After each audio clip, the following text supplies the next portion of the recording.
તો આ તરફ પંચમહાલના જળાશયોમાં પણ પાણીની સતત આવક નોંધાઈ રહી છે, જેમાં પાનમ ડેમ અને હડફ ડેમમાંથી પાણી છોડવાની ફરજ પડી રહી છે.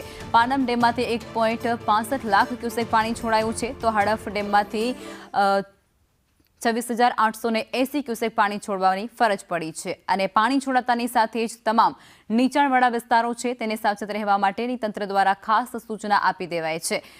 પંચમહાલ જિલ્લાની જીવાદોરી સમાન બંને ડેમ અત્યારે ભરાઈ ચૂક્યા છે, ઓવરફ્લો થવાની સપાટી પર છે અને જેને કારણે તેમાંથી જે પાણી છે તેને છોડવાની ફરજ પડી રહી છે.